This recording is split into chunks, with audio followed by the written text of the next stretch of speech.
Shalom dan Assalamualaikum warahmatullahi wabarakatuh. Salam sejahtera dan selamat datang di presentasi kelompok kami. Saya Valencia dan pada kesempatan kali ini kelompok kami mempersembahkan sebuah presentasi tentang subjek hukum internasional. Saya berharap presentasi ini akan memberikan manfaat bagi Anda semua dan meningkatkan pemahaman tentang topik yang akan dibahas. Tanpa basa-basi lagi, mari kita mulai. Terima kasih.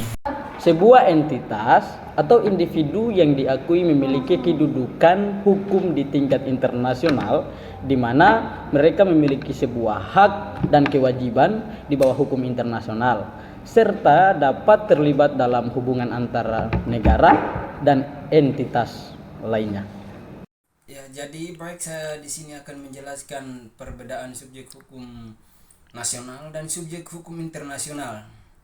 Subjek hukum nasional yaitu memiliki hak hukum di dalam suatu negara atau wilayah tertentu.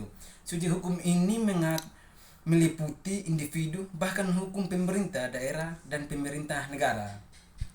Dan hukum nasional ini diatur oleh hukum nasional dan berlaku hanya di wilayah negara tersebut.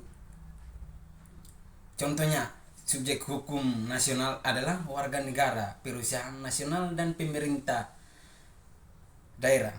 Nah, di sini ada juga subjek hukum internasional, yaitu pihak yang memiliki hak hukum di dalam hubungan internasional antara negara-negara dan organisasi internasional. Subjek hukum ini meliputi negara-negara dalam internasional seperti penjahat perang atau pelanggaran hak asasi manusia.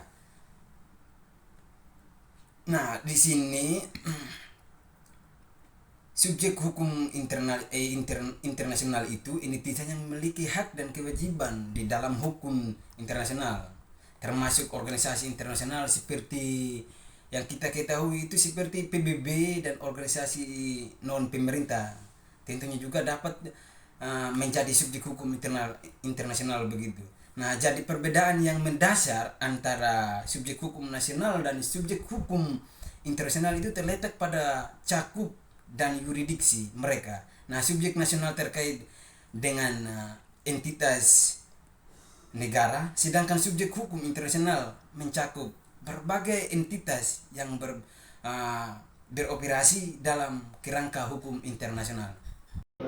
Syarat subjek hukum internasional.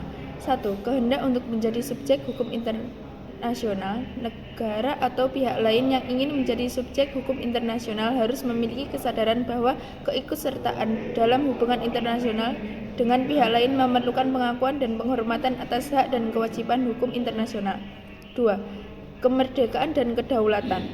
Subjek hukum internasional harus memiliki kemerdekaan dan kedaulatan pada wilayah tertentu, serta mampu mengatur urusan internalnya tanpa campur tangan dari pihak asing. 3. Pengakuan dari subjek hukum lain. Sebuah negara harus diakui oleh subjek hukum internasional lain sebagai entitas dan berhak untuk melakukan tindakan hukum internasional. 4. Kepatuhan terhadap aturan hukum internasional. Subjek hukum internasional harus menghormati dan mematuhi prinsip-prinsip hukum internasional yang berlaku, seperti ketentuan dan perjanjian internasional dan konsensus internasional. 5. Kapasitas untuk menjadi subjek hukum internasional. Subjek hukum internasional harus memiliki kemampuan untuk mendatangani perjanjian internasional, melakukan tindakan hukum internasional, dan menyelesaikan sengketa internasional. Apa syarat dari subjek HI? 1. Identitas harus memiliki personalitas HI. 2. Agar suatu identitas dapat dikatakan telah memiliki personalitas HI harus memiliki beberapa kecakapan tertentu. Personality HI memiliki beberapa kecakapan. 1. Mampu mendukung hak dan kewajiban internasional. 2. Mampu melakukan tindakan tertentu yang bersifat internasional. 3. Mampu menjadi pihak dalam pembentukan perjanjian internasional. 4. Memiliki kemampuan untuk melakukan penuntutan terhadap pihak yang melanggar kewajiban internasional. 5. memiliki kekebalan dari pengaruh atau penerapan yurisdiksi nasional suatu negara. 6. Dapat menjadi anggota berpartisipasi dalam keanggotaan suatu organisasi internasional. Jenis subjek hukum internasional. Negara. Pada negara federal, kapasitas negara bagian untuk melakukan hubungan internasional tergantung dari sistem distribusi kekuasaan yang dianut oleh negara federal tersebut. Republik Bielorusia dan Ukraina dapat menjadi anggota PBB, demikian juga dengan sistem yang dianut Australia. Sedangkan sistem yang dianut AS hanya pemerintah federal yang dapat bertindak keluar.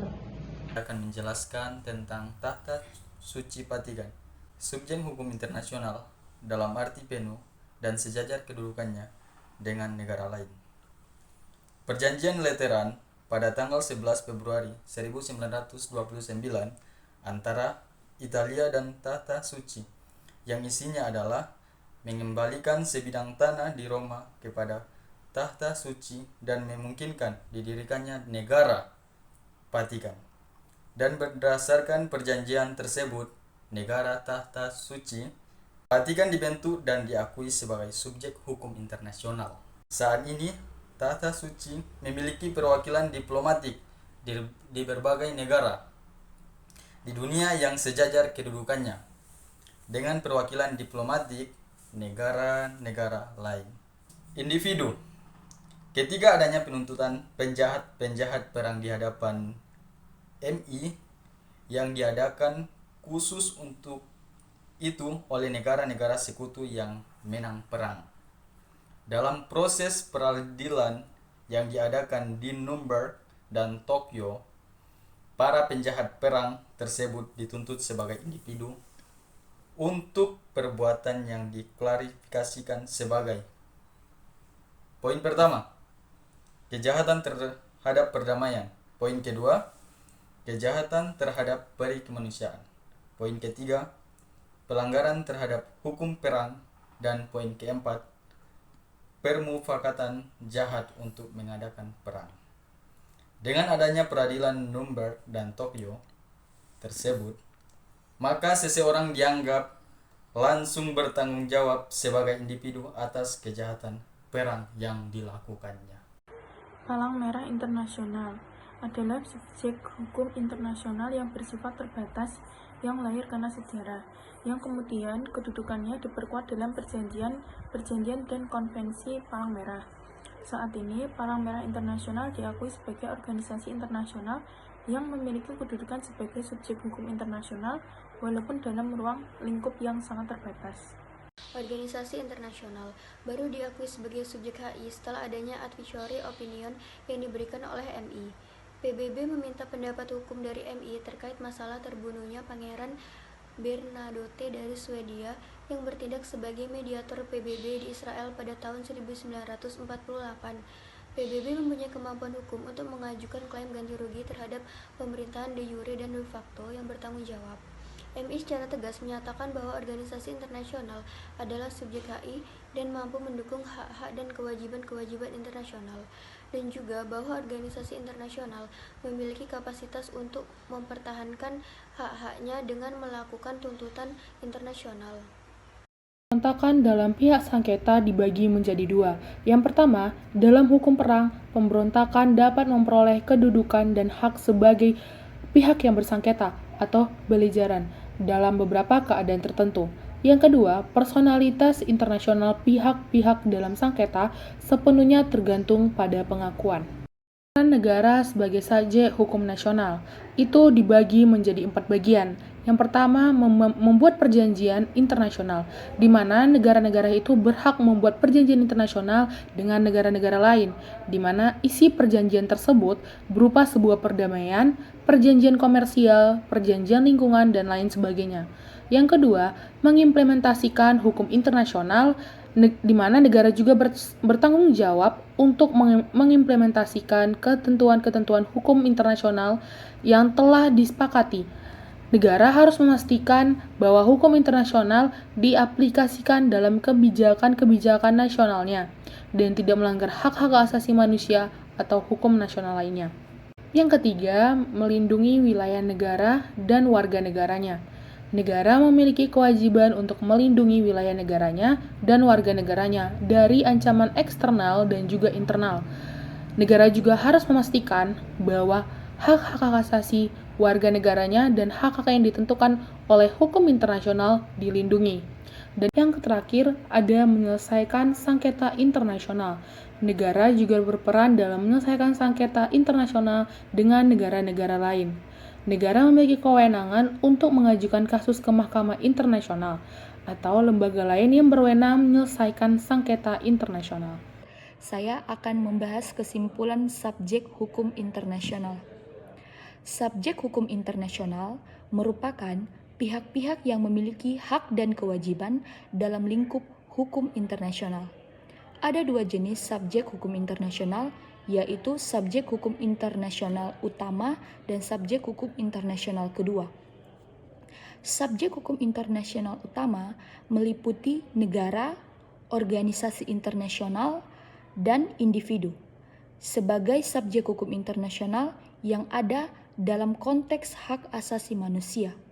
Sedangkan subjek hukum internasional kedua meliputi kelompok masyarakat, rakyat asli, dan kelompok bantuan kemanusiaan. Sebagai subjek hukum internasional utama, negara memiliki peran penting dalam menjaga ketertiban dan perdamaian dunia. Antara lain, membuat perjanjian internasional, melaksanakan hukum internasional, melindungi wilayah dan warga negaranya, menyelesaikan sengketa internasional, dan berpartisipasi dalam organisasi internasional.